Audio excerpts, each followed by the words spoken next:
Hello साथियों, कैसे हैं आप सभी लोग। आई होप आप सभी लोग बहुत अच्छे होंगे। और हम राजकीय इंटर कॉलेज प्रवक्ता परीक्षा का 2009 के कुछ प्रश्न लेकर आए हैं जो आपकी अल्टी ग्रेड की परीक्षा की दृष्टि से बहुत महत्वपूर्ण है, जिसे आप ध्यान से सुनिए और याद करिए। चलिए स्टार्ट करते हैं। पहला क्वेश्चन है हमारा, निम्न में से कौन सा नियोजन का अच्छा तरीका नहीं है। FDR है, LIC है, NSC है या लॉटरी है। तो इसे पूछा गया है नियोजन का तरीका नहीं है, अच्छा तरीका नहीं है। तो जहाँ पे नहीं आएगा उसको ध्यान से देखिएगा, ये नहीं कि जैसे ही देखा वैसे ही लगा दिया, ऐसा नहीं। तो आयोग ने नियोजन का अच्छा तरीका किसको किसको माना है, FDR को माना है, NSC को माना है और लॉटरी को माना है। पर इन्होंने LIC को नियोजन का पहला चरण माना है पर अच्छा तरीका नहीं माना है। ठीक है, नेक्स्ट क्वेश्चन पे आते हैं। निम्न में से कौन समय व्यवस्थापन का यंत्र नहीं है। देखिए कई दो क्वेश्चन नहीं वाले।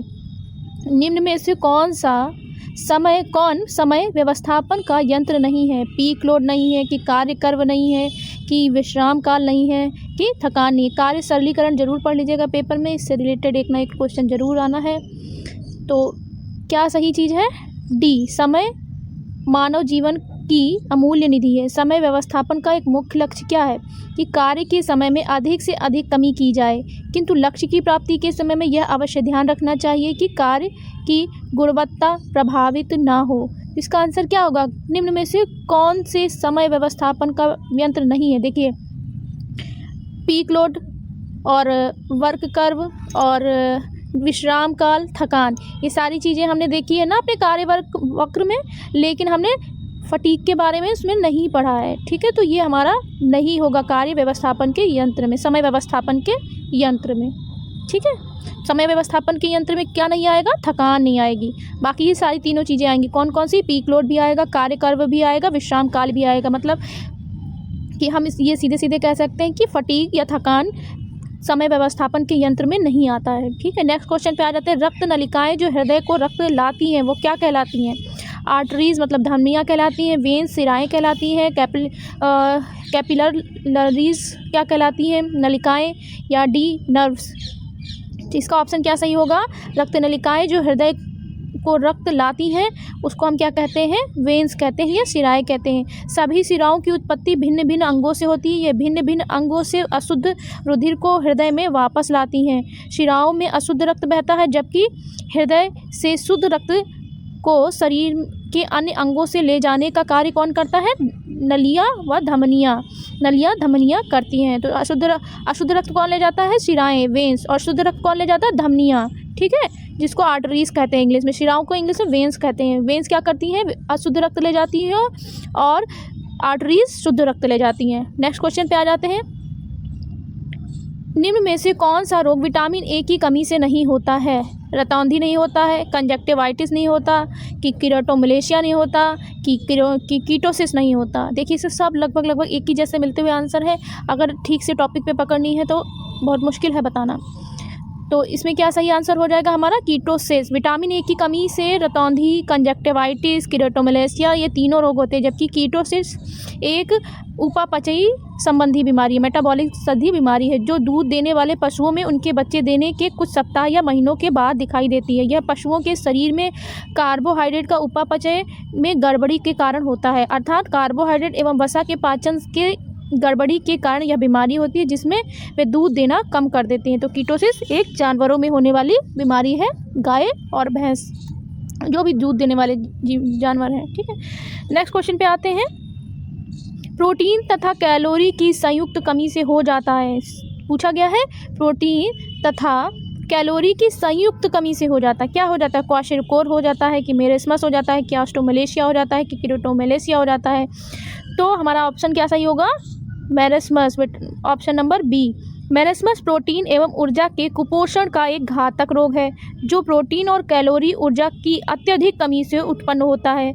इन पोषक तत्वों की कमी के कारण शरीर में ऊर्जा की अत्यधिक कमी हो जाती है, जिससे शरीर की महत्वपूर्ण क्रियाएं रुक जाती हैं। मेरेस्मस वयस्कों और बच्चों दोनों को होता है। मेरेस्मस किसमें होता है, वयस्कों और बच्चों दोनों को होता है। मेरेस्मस किसकी कमी से होता है, प्रोटीन और कैलोरी की कमी से। और क्वाशिरकोर किसकी कमी से होता है, सिर्फ प्रोटीन की कमी से। नेक्स्ट क्वेश्चन पे आ जाते हैं।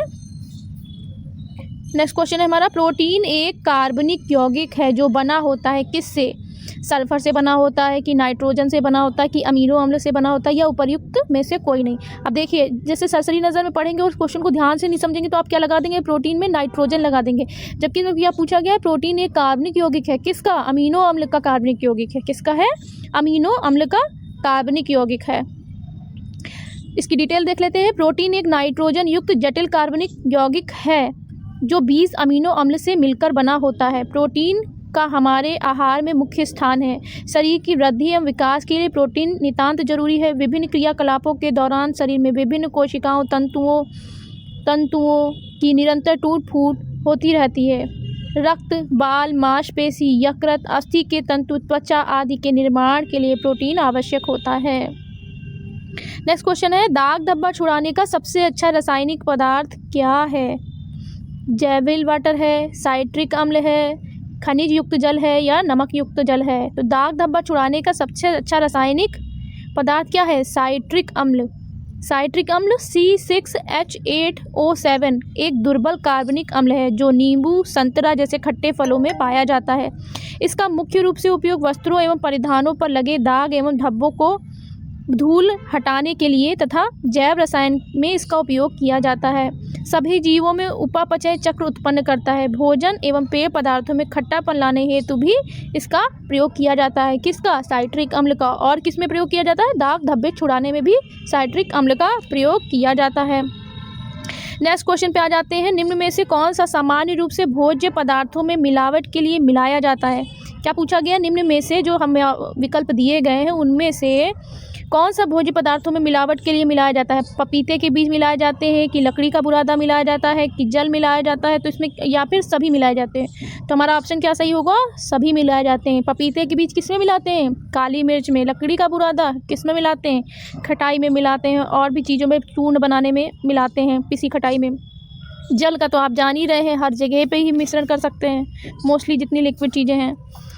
आ जाते हैं भोजन में मिलावट। भोजन में ना खाने योग्य पदार्थ अथवा निम्न श्रेणी के भोज्य पदार्थों को मिलाना जिससे कि विक्रेता को अधिक लाभ हो परंतु उपभोगकर्ता आर्थिक नुकसान के साथ साथ अपने स्वास्थ्य पर भी हानिकारक प्रभाव पड़े, भोजन में मिलावट कहलाता है। क्या कहना चाह रहे हैं ये कहना चाह रहे हैं कि जो विक्रेता है वो अधिक से अधिक लाभ कमाने के लिए जो भोज्य पदार्थ है उसमें मिलावट करता है कि और उपभोगकर्ता जो उपभोक्ता है जिसे जैसे हम खरीद रहे हैं और कोई बेच रहा है तो जो हम खरीद रहे हैं अगर उसमें कोई मिलावट है तो उससे उसके स्वास्थ्य को तो हानि होती है और पैसे का भी नुकसान होता है।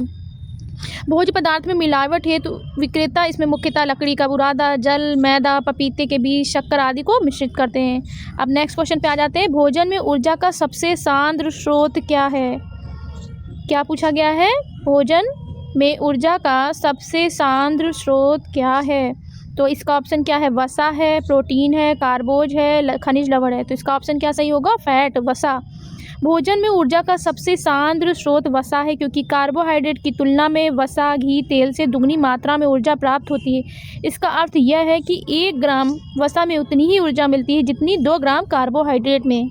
पूछ सकता है कि 2 ग्राम कार्बोहाइड्रेट में कितनी ऊर्जा मिलती है और 1 ग्राम वसा में कितनी कार्बोहाइड्रेट के बराबर ऊर्जा मिलती है? तो आप क्या बोलेंगे? 1 ग्राम वसा में जितनी ऊर्जा मिलती है उतनी ही 2 ग्राम कार्बोहाइड्रेट में ऊर्जा मिलती है। परंतु शरीर में वसा से पहले कार्बोहाइड्रेट का इस्तेमाल होता है। क्या होता है? परंतु शरीर में कार्बोहाइड्रेट से पहले वसा का निर्माण वसा से कार्बोहाइड्रेट से पहले ऊर्जा मिलती है और वसा से बाद में ऊर्जा मिलती है। तो आज के लिए ही इतना ही। अगर आपको समझ में आए तो प्लीज़ चैनल को लाइक एंड सब्सक्राइब कीजिएगा, मुझे सपोर्ट कीजिएगा और जल्दी ही मैं अपने चैनल पे और भी इम्प्रूवमेंट करके और अच्छे वीडियो आपके लिए लाऊंगी।